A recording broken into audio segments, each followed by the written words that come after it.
Good morning, my wild and beautiful friends. I'm so glad you're here. Today we're talking fully loaded baked potatoes, stuffed full of plant-based protein and flavors without any of the guilt. Keep on watching to see how we make them.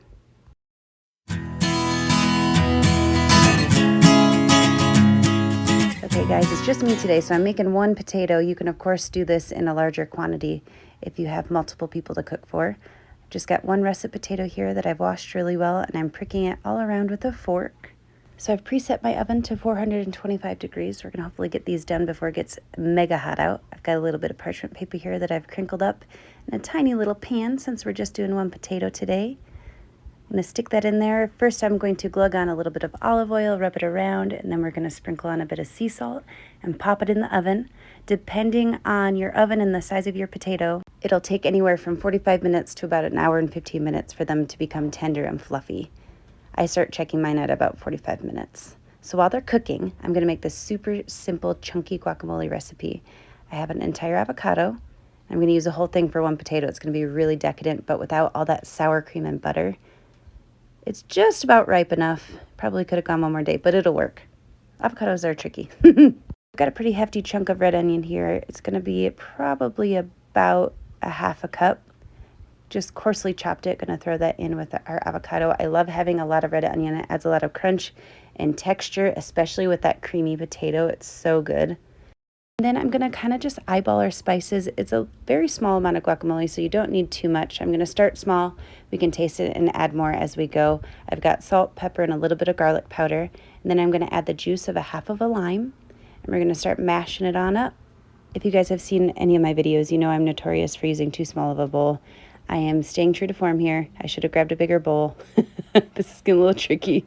Mashing it up with a fork, and then I realized, you know, this might work a little bit better with a potato masher. So we're gonna get it the rest of the way with the potato masher, give it a taste, add any more seasoning if we need to. That lime is gonna keep it nice and green until our potatoes are ready to eat. So we'll just set that aside once we've got it to the right consistency and flavor that we're looking for. Super simple. Ooh, I almost forgot. We have just a few cherry tomatoes from our plant outside. We're totally going to use them. You can, of course, use more tomatoes than this, but this is what I had on hand. So I'm going to cut these little cuties in half. It's going to add some brightness to the flavor and to the color. So get those little guys in there, stir it up, and then we'll set it aside until our potato's ready to go.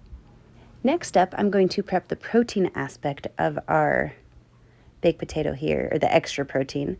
I've got about 5 ounces of extra firm tofu that I'm going to crumble up one hand style here. And we're just going to let it cook down until as much as that water content comes out as possible. We want it to almost mimic like a ground meat. You don't want it to be like smushy and wet. So it takes about 25 minutes of just sauteing it on medium heat. I'm going to spice it up.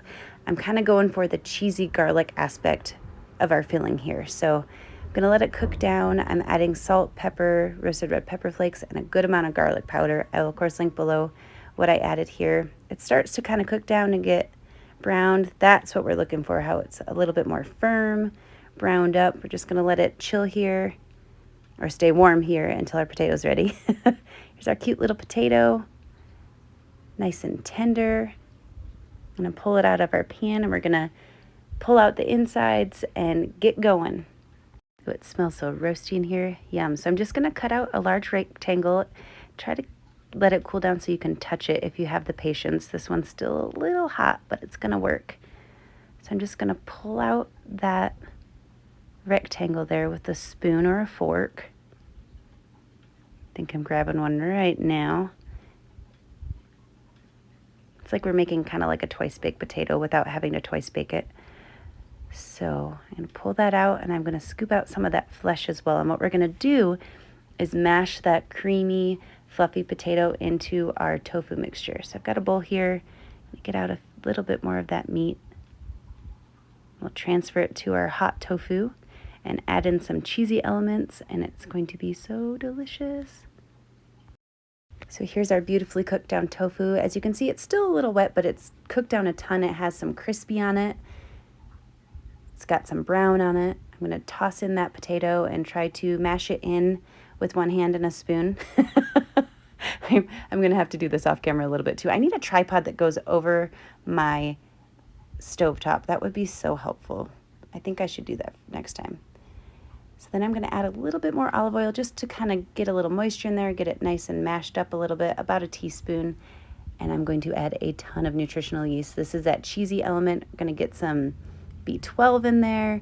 It's going to be nice and cheesy and garlicky. Just this on its own would be delicious on toast or something, but I'm going to stuff it right back into this potato because it's going to be so good with that skin and everything. So I'm literally going to stuff all of it right in there, let it spill out. I decided to keep that parchment on that plate because I just thought it was cute and rustic. If you're wondering why it's still there. Get that all in there, and then we're going to go in with our guacamole. It's going to be nice and creamy and fresh.